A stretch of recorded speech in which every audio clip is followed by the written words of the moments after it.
Maharashtra bulletin, आपला महाराष्ट्र, आपली बातमी। सिन्नरमध्ये पोलिसांनी गुटखा माफियांच्या मुसक्या आवळल्या आहेत। राज्यात गुटखा बंदी असतानाही कोट्यावधींच्या गुटख्याची सर्रास तस्करी सुरू होती। पण सिन्नर पोलिसांनी टाकलेल्या धाडसी छाप्यामुळे संपूर्ण रॅकेटचा पर्दाफाश झालाय।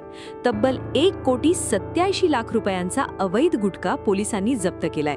या कारवाईने गुटखा माफियांमध्ये प्रचंड खळबळ उडाली आहे। नाशिकच्या सिन्नरमध्ये गुटखा माफियांचा धंदा जोरात सुरू होता, पण सिन्नर पोलीस ठाण्याचे पोलीस निरीक्षक हेमंत कुमार भामरे यांच्या एका गुप्त माहितीने या माफियांना थेट सळो की पळो करून सोडलं।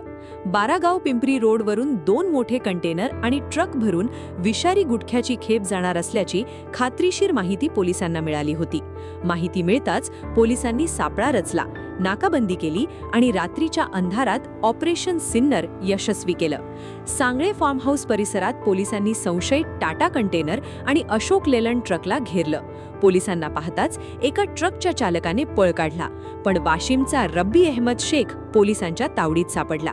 पोलिसांनी या गाड्यांची ताडपत्री फाडली तेव्हा पोलिसांचेही डोळे पांढरे झाले।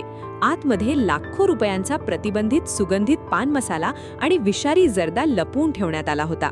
घटनेचं गांभीर्य ओळखून तातडीने अन्न व औषध प्रशासनाच्या अधिकाऱ्यांना पाचारण करण्यात आलं।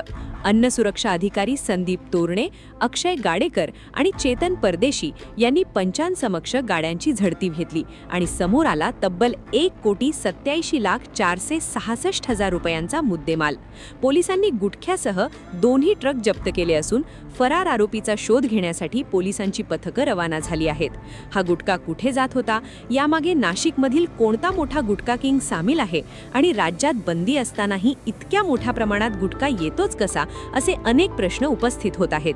सिन्नर पोलिसांनी केलेल्या या धाडसी कारवाईमुळे पोलीस प्रशासनाचं सर्वत्र कौतुक होत आहे, पण आता मुख्य सूत्रधाराच्या हातात पोलीस बेड्या कधी घालणार याकडे सर्वांचं लक्ष लागलंय।